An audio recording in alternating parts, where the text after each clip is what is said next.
तो हमारे संवाददाता ने मोहनलाल बड़ौली से खास बातचीत की है, आपको बताते हैं।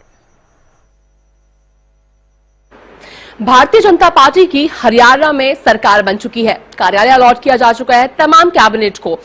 अब बारी है पोर्टफोलियोज की। इस बीच हमारे साथ बातचीत करने के लिए भारतीय जनता पार्टी के प्रदेश अध्यक्ष मोहनलाल बड़ौली जी मौजूद हैं। सर, हरियाणा न्यूज पर आपका स्वागत है। सबसे पहले तो आप लोगों को बधाई, जिस तरीके से तमाम चीजें बहुत बेहतरीन तरीके से हुई है, चाहे समारोह की बात की जाए या फिर कार्यालय की बात की जाए, तमाम चीजें बहुत बेहतरीन तरीके से हुई है। अब बारी आती है पोर्टफोलियोज की, तो किस तरीके से क्या कुछ चीजें रहने वाली है? भारतीय जनता पार्टी का अच्छे से चुनाव कैंपेन चला, सभी कार्यकर्ताओं ने अच्छे से काम किया और हरियाणा की जनता ने पूरा दिल खोलकर आशीर्वाद भारतीय जनता पार्टी के उम्मीदवारों को जिताने में जो किया और तीसरी बार भारतीय जनता पार्टी की स्पष्ट बहुमत की सरकार जो 2024 के विधानसभा चुनाव में बनी है। मैं आपके चैनल के माध्यम से भी तमाम हरियाणा प्रदेश के उन सभी कार्यकर्ताओं का, प्रत्येक वोटर का बहुत बहुत धन्यवाद करता हूं कि एक ऐसी सरकार को चुनने का काम किया है जिस सरकार ने पहले ही दिन 24,000 बच्चों को रोजगार देते हुए अपने संकल्प पत्र में कही गई बात को पूरा करने का काम किया है। और सर्वोच्च न्यायालय का जो फैसला आया और चुनाव की आचार संहिता के बीच में आया और उसको भी जो डीएससी समाज के लिए आरक्षण की व्यवस्था को और मजबूत करने का काम किया है। और आज भी देश में बहुत सारे ऐसे घुमंतु जातियां और बहुत सारे ऐसे समाज के लोग हैं जिनके पास अभी पक्की छत रहने को नहीं है। और हमारी सरकार का जो संकल्प है कि आने वाले समय में इन 5 वर्षों में हम हरियाणा प्रदेश में कोई भी बगैर छत के ना हो। जो देश के लोकप्रिय प्रधानमंत्री नरेंद्र मोदी जी की सोच है, उस सोच को हरियाणा प्रदेश अग्रणी भूमिका में आगे रहते हुए उस काम को भी पूरा करने का काम करेंगे।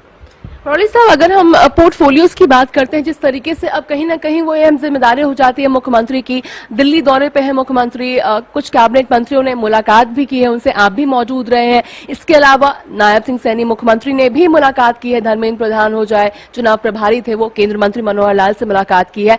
तो पोर्टफोलियो को लेकर के तस्वीर कब तक स्पष्ट हो जाएगी? जो हमारे केंद्रीय नेतृत्व ने मार्गदर्शन करने का काम किया और जिस प्रकार से पूरे समय हरियाणा में रह के इस चुनाव को अपनी ताकत देने का काम किया है और नई सरकार का गठन हुआ है और पहली बैठक भी मंत्रिमंडल की हो चुकी है।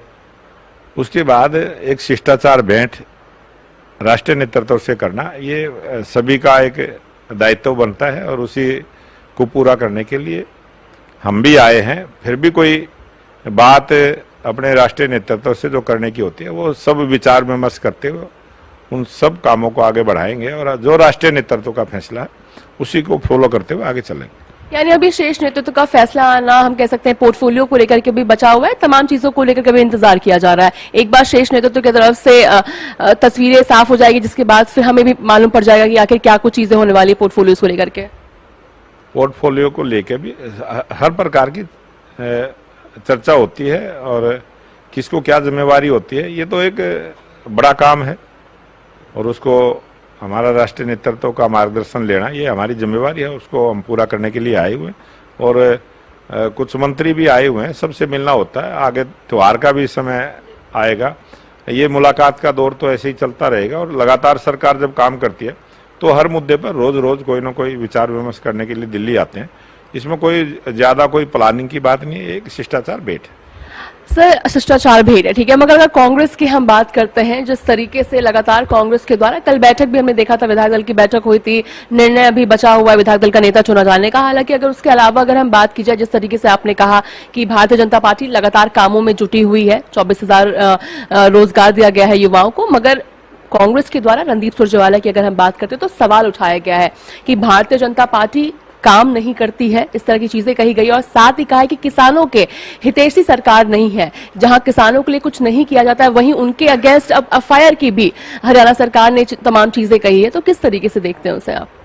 ये कांग्रेस के नेता आरोप लगाने में बड़े माहिर हैं और वो इसी काम में, वो कभी मेहनत नहीं करते, पब्लिक में नहीं रहते, वो दिल्ली में बंगलों में बैठ के इस प्रकार की योजना बनाते रहते हैं, झूठी, जो हवा में गुब्बारा फैलाते रहते हैं।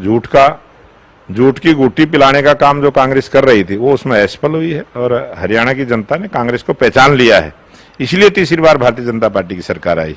कांग्रेस के अलावा अगर सर किसी एक और पार्टी की बात करते हैं, मायावती की, बीएसपी की बात करते हैं, चुनाव लड़ा के उनके द्वारा ट्वीट कर 3 ट्वीट उनके द्वारा किया गया है। पहले में भारतीय जनता पार्टी को वो कहती हुई नजर आ रही हैं कि आरक्षण कोटे के भीतर कोटा की नई व्यवस्था लागू करने का फैसला दलितों को फिर से बांटने व उनके आपस में ही लड़ाते रहने का षड्यंत्र रचा गया है।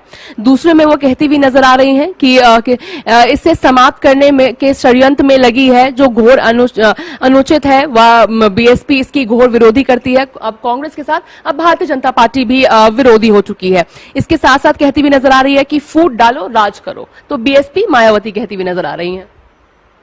ये जिसको जिसका हक मिलना चाहिए उसको उसका पूरा हक मिले और सम्मान के साथ मिले, ये हमारी सोच है और उसी पर हमारी सरकार ने ये निर्णय लिया है।